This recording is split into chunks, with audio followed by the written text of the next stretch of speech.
The most difficult part of being a leader is it's also the most important part of being a leader. That's trust. So to be trusted by the people that work with you, you've got to be honest.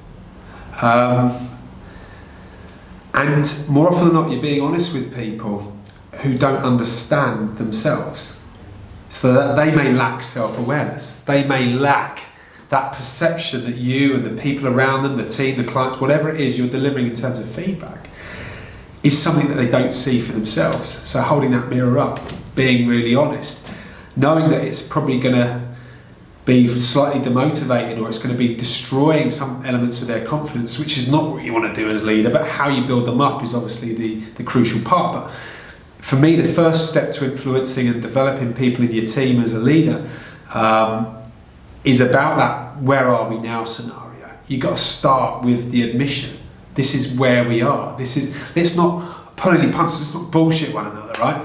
You're not doing well enough. And this is why. And you've got all the facts, the figures, you might have the stories, the case studies, whatever it is as a leader you've collated to feel that you're in that situation. It's then your job to take that to the person so they know. One of the questions that I ask people is, do you want me to be honest with you, or do you want me to tell you what you want to hear? And they always say, I want you to be honest. Then I say, are you sure? My honesty will come with your best intentions. So I don't want to share this with you because as a leader I want to be telling you off, making you feel worse. I want to give you something that's going to help you to see where you are. And then I want to agree some areas that you're going to work on for you to get to where you want to go, which is only going to help you in the long run. But leadership, being honest, is the most challenging part. It's made even more challenging with people that aren't prepared to be honest with themselves. Now, just think about that for a moment. How much of society are really honest with themselves? What percentage of people, your friends, if you look down your social media, the people that you know, that you hang around with, what percentage are really honest with themselves compared to the percentage that like to blame everybody else? So in other words, how many of your friends are victims and how many are victors, right? There's an interesting question.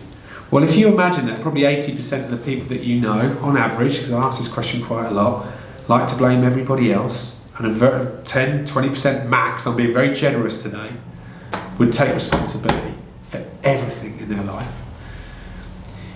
More often than not, as a leader, you're tackled with the larger majority of people that don't really understand themselves. They don't really get it. They don't really take responsibility because they've been conditioned to blame everybody else. So being honest is even more difficult today as a leader than it's ever been. But there are very easy strategies around that. And the ones that I've just shared with you right now, if you can't sit down with somebody and ask them that question, then you have got a problem. And that's where you've got to take it right back to why are they in the organisation? Why do they want to make progress? Why do they want to do what they're doing? And you start to realign your expectations of one another. It's not just yours of them, it's them of you as well. As an organisational leader, I've got a commitment to deliver as much as I can to help people to reach their goals. On the reverse of that, they've got a commitment to deliver back. And if you do feel like you're getting it right, it's called a win-win. So you both feel like you're entered into this win-win relationship. And I think if you're there as a leader with anybody that works for you, you will know that they're outperforming everybody else. If they're not performing, it's because of what I've said, a lack of honesty, which is a lack of leadership. That's my opinion, and I know I'm right.